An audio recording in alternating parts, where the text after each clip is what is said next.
What is up, everybody, and welcome back to my channel, and welcome to the first technical series of 2022. Today, we are going to continue on with the police brutality victims and the people who are a part of the Black Lives Matter movement.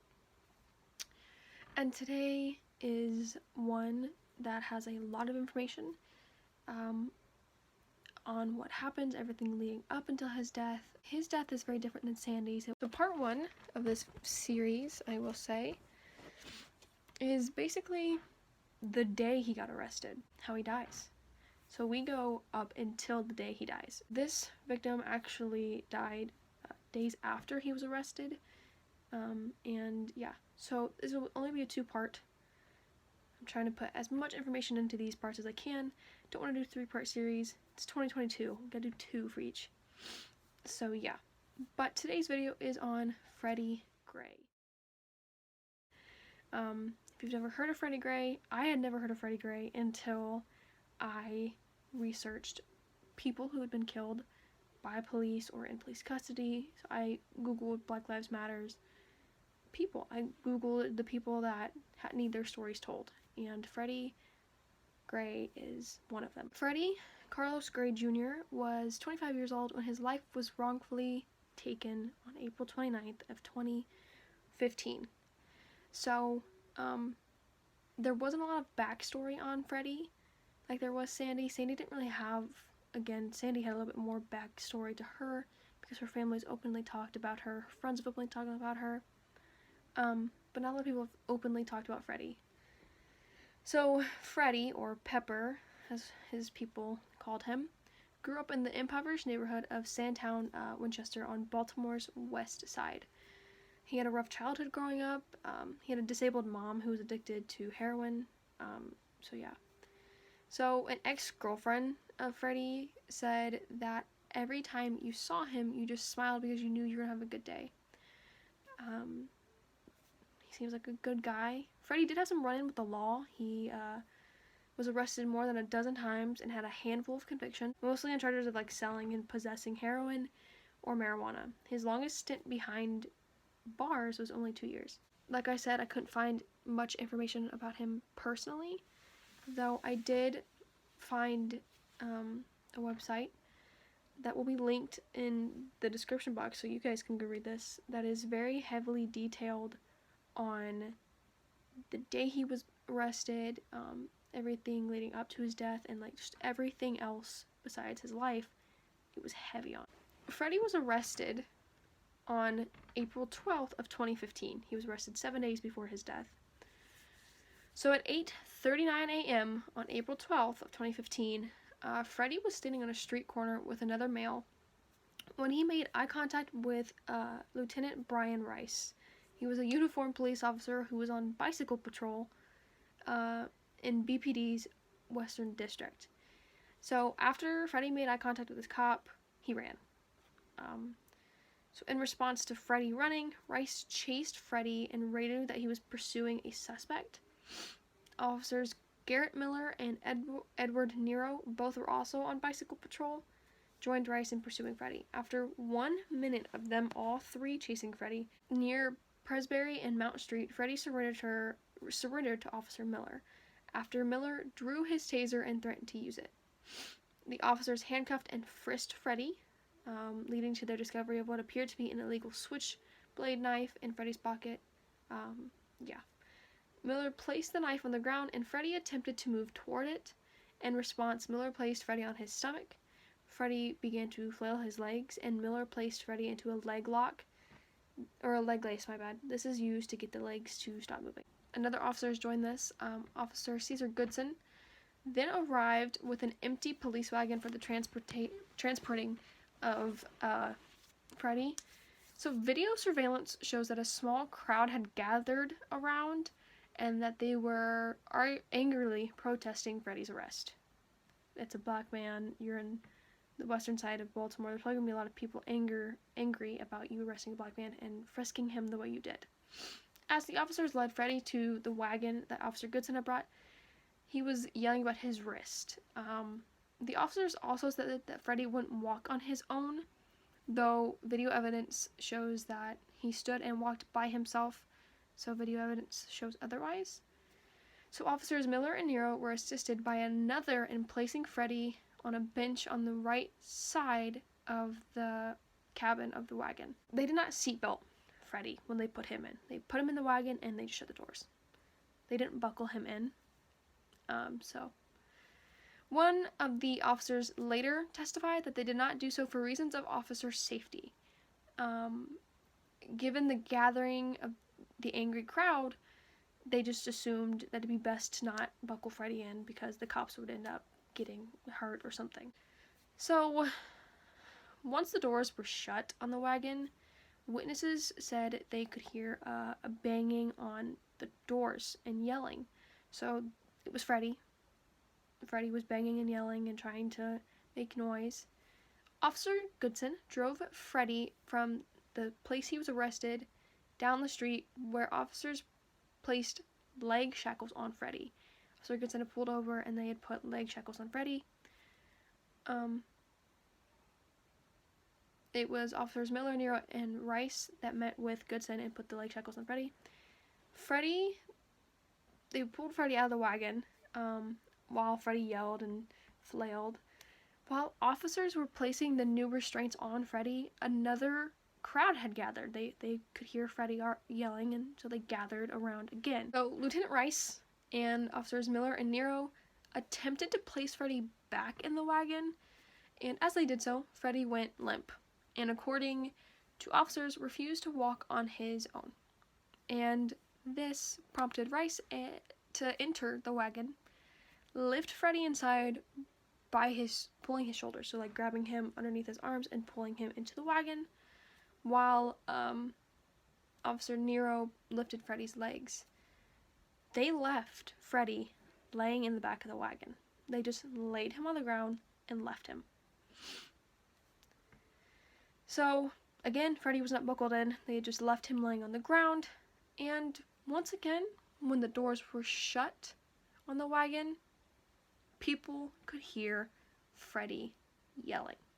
Freddie was trying to get out. Freddie was trying to make noise. So, Lieutenant Rice instructed Goodson to drive Freddie to Central Booking, and at approximately 8:53 a.m., Goodson drove in that direction. So medical experts have agreed that sometime during the next 25 minutes of this ride, Freddie sustained a fatal neck and spinal injury. So there's video evidence that shows that around 8:56 a.m., while driving Freddie, keep in mind, Freddie is not buckled in, and he is laying on his stomach in the back of the wagon. Officer Goodson made a wide right turn onto Fremont Avenue from Riggs Street, and briefly crossed over the double yellow lines. He then made an unexpected stop near Fremont Avenue. While he was stopped, Goodson got out of the front of the wagon, walked to the back of the wagon, and got in with Freddie. It is unclear if Goodson interacted with Freddie or if he didn't. Goodson later on refused to give a statement on this moment. Like, he refused to talk about this moment. So at 8:59 a.m., Officer Goodson radioed to request that a police unit meet him at Druid Hill Avenue and Dolphin Street to check on Freddie. So he radioed for people to come and check on Freddie with him and just all that. So Officer Porter responded to this call and later on provided 2 statements and testified his version of events that happened while he was there. So Porter's version of events is the only one we have for these moments. He is the only one that has testified these moments. He is the only one that talked about these moments. So Officer Porter arrived and met Officer Goodson at the rear of the wagon. And Goodson opened the doors without even talking to Porter. He just opened the doors to Freddie. Porter saw that Freddie was lying on his stomach, and Freddie asked for help. This made Porter ask what was wrong, and according to Porter, Freddie didn't answer right away, and then Freddie said, help me up. So Freddie was asking to be sat up, to be moved from his stomach to a sitting position. After Freddie asked for help, Porter entered the wagon and assisted Freddie getting up. So, according to Porter, Freddie used his own legs, and once he was sat on the bench, supported his own head. So, from Porter's version of events, Freddie's injury had yet to be caused. He was fine. So, Porter asked Freddie if he wanted to go to the hospital, and Freddie said he did. Freddie wanted to get medical treatment. So, Freddie didn't complain of any pain or specific injury, and Porter didn't see any injury, so he didn't think there was anything wrong with Freddie. Freddie was speaking and breathing normally, so Porter said that since Freddie looked fine, he believed there was no reason to go to the hospital. But Porter did, however, tell Goodson that Freddie wasn't going to pass medical at central booking. So Goodson agreed with Porter. And Porter suggested that he should probably take him to the hospital. But Freddie never got to go to the hospital because at this time, Lieutenant Rice radioed a request for available police units in a police wagon to a different location. In response to this call, Porter left the wagon and went to meet Lieutenant Rice. Goodson also left this location with Freddie to respond to this call. He didn't take Freddie to the hospital, and Freddie, again, was not buckled in. This is 3 different times that Freddie's been either put in the wagon and not buckled, or he's been moved to a different position and not buckled. Video surveillance shows that the wagon arrived at the location that Lieutenant Rice radioed to at 9:11 a.m. When Goodson arrived, he parked the wagon near Rice, Miller, and Nero. They had another person handcuffed and decided that this person would ride in the wagon with Freddie. So the doors were open to the wagon, and another officer saw that Freddie was kneeling in a position that resembled the praying position while facing the bench. So, from Porter's version of events, he sat Freddie up on the bench. So Freddie has now moved himself in front of the bench in like a praying position with like on his knees. Sergeant Alicia White showed up at this time about a complaint made by a citizen earlier, and she attempted to question Freddie. She, asked if he was okay, asked a question, and Freddie didn't give a verbal response. He made a noise when she asked her question.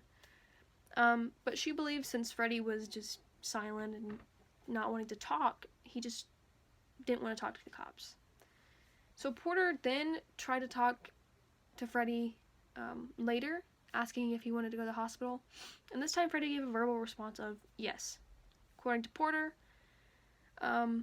he told Sergeant White that Freddie wanted a medic, and in response, Sergeant White told Porter to drop off the other arrestee and take Freddie to the hospital. So, keep in mind, Freddie has yet to actually sustain his injury at this point, and he's fine. They've seen him. He's perfectly fine from what they can see. At 9:16 a.m., Goodson left for the Western District Station with Freddie and the new arrestee, the other person they had put in. So the arrestee later told investigators that the ride to the police station was smooth and lacked rapid deceleration, decelerations, or turns. So there was nothing rapid about this. They weren't speeding. They weren't making harsh turns and trying to cause Freddie this injury.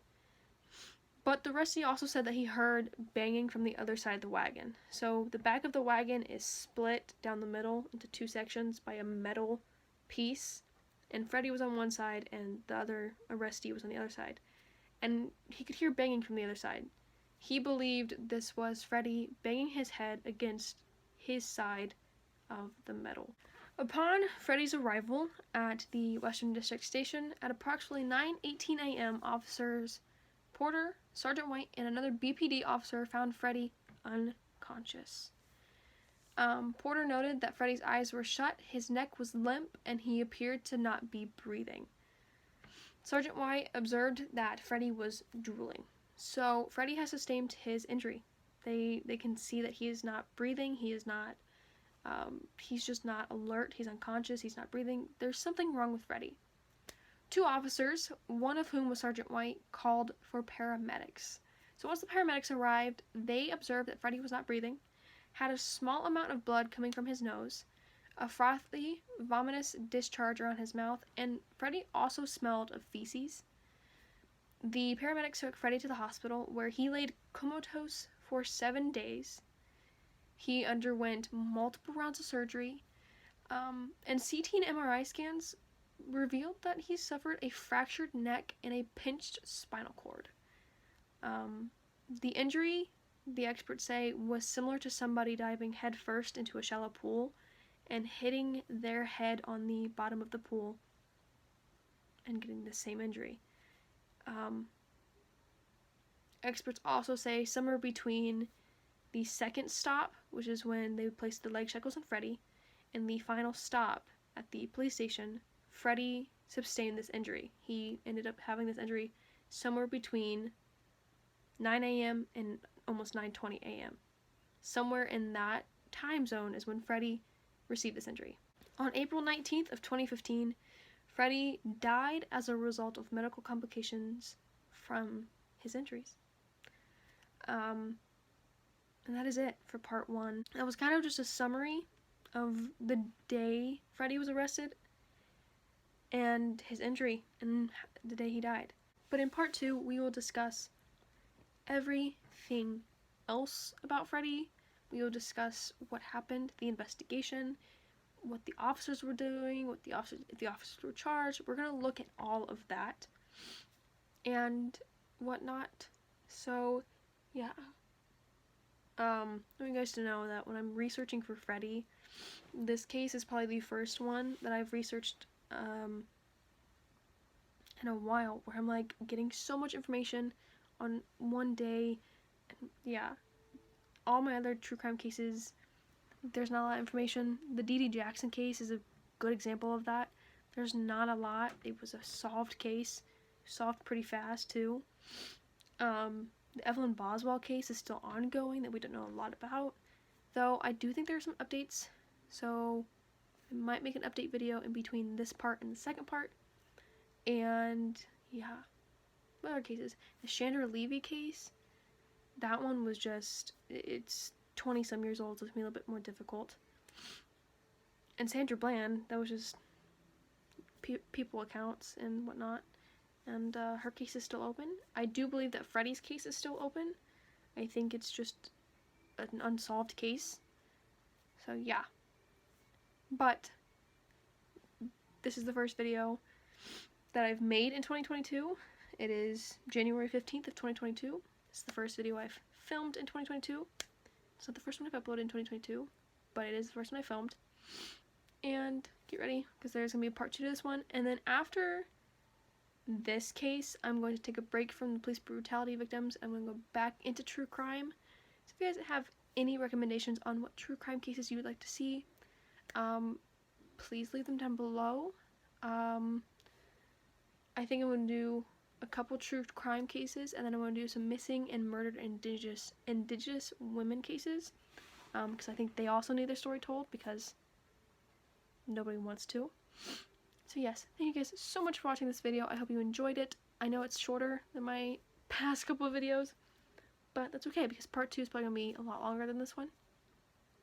So guys, I hope you guys had a great day. I hope you enjoyed the video, and yeah, so see you guys later.